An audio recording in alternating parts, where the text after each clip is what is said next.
All right. In this video, I want to talk about the U.S. Constitution and the scriptures. Now, if we had a country that was just coming up, right? A new country, or let's say even an existing country. Let's just take Brazil, because it's one that pops up into my head. And let's say they were going to redo their government based off of the original U.S. Constitution, not the one that was amended at the Civil War. They wanted to take that original Constitution and they were going to establish their country based on states and state freedom and the freedom of the people and all this stuff, right? And they were going to base it the same way.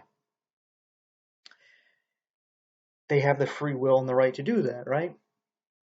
Now, wouldn't it be weird if the United States says, hey, we wrote the Constitution, so you have to abide by our changes to it, where we made amendments to it, you have to make amendments to it. Or if they said, we wrote it, you have to rely on our interpretation of it. Wouldn't it be like, no, we don't, right? I mean, Brazil could do what they wanted. They're going to base it off of the Constitution, the original one. They can leave out the amendments if they want that were made after the Civil War, or they could interpret it in their own way. They have the right to do that. The U.S. shouldn't butt in there. But let's say the U.S. did, and they caused a lot of war and strife and all kinds of problems, and started all kinds of stuff within Brazil so that there was all kinds of different branches of the government all interpreting the Constitution differently. And then said, see, you can't interpret it yourselves because, look, you have all these splits. You'd be like, yeah, because you're butting in, butt out. Why are you getting into this situation in the first place? It's none of your business. And with this same analogy, you can see how the Catholic Church sounds, where we have the scriptures. It's the inspired word of God. And we as Christians, we take that and we want to rely on that alone. We have the free will and the right to do that. Yet the Catholic Church wants to butt in and say, you can't. We wrote it. You have to use our additions to it, the Apocrypha that they claim to be inspired in around the 1500s. Before that, no one ever considered it inspired writings. So you have to add our amendments to it, and you can't interpret it yourself. We have to interpret it for you. So basically, you have to become Catholic, right? Is basically what they're saying. Just like the United States would basically be telling Brazil, you have to become another state of the Union, right? And it's like, no, we don't. And then the Catholic Church, when people actually wanted to read the Bible and follow the Bible, so they interpret it into languages they could understand, as the Catholic Church liked to say that the people were illiterate. If they were illiterate, then there wouldn't be any problem in translating the Bible into German and English, right? What would be the issue with that? There wouldn't be any issue with that because they couldn't read anyway. But the problem was, in reality, they were illiterate in Latin. Nobody could read or understand Latin. And that's how the Catholic Church liked it.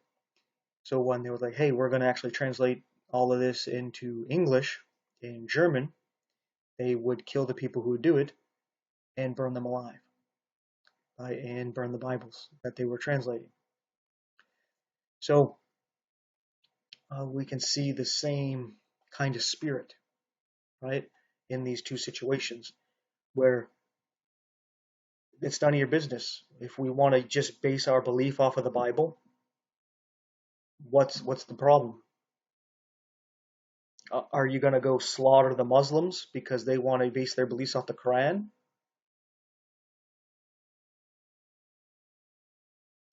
What's up with that? Are you going to slaughter people because they don't want to rely on the clergy, but they just want to rely on the traditions? Are you going to burn the traditions and burn them alive, or vice versa?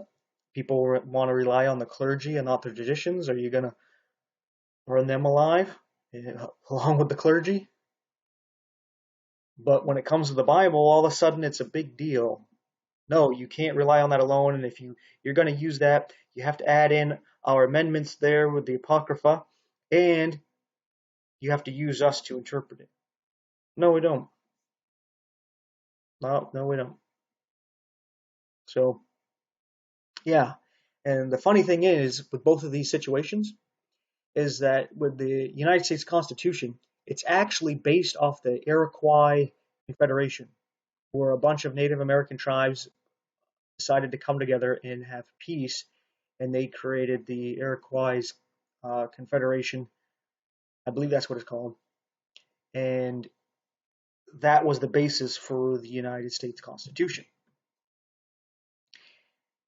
And what's interesting about that is that the majority of the scriptures, the Old Testament, was written by the Jews, by Israel. And even the New Testament was basically written, except for a few parts, by Jews, right? So the Catholic Church likes to say, oh, we gave you the scriptures, just like the United States would say, oh, we gave you the Constitution. And in some parts they're right?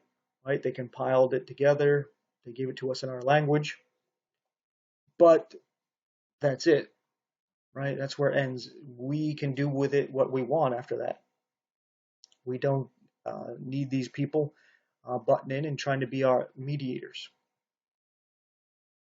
right? So, with that being said, before I end this, I did want to say one other thing. I made a video just earlier about the isolated Christian, and I forgot to add something to that. I wanted to talk about how sometimes it's very good to isolate, because when you start to actually mingle with the rest of the church, which I'm not forbidding, you go and you fellowship with the church, but you got to understand that there's tares among the wheat, bad fish with the good fish, there's goats with the sheep. And a lot of times what ends up happening is a lot of your fellow Christians aren't really Christian, or they're kind of worldly, right? They got the bad fruit, they're not really dedicated.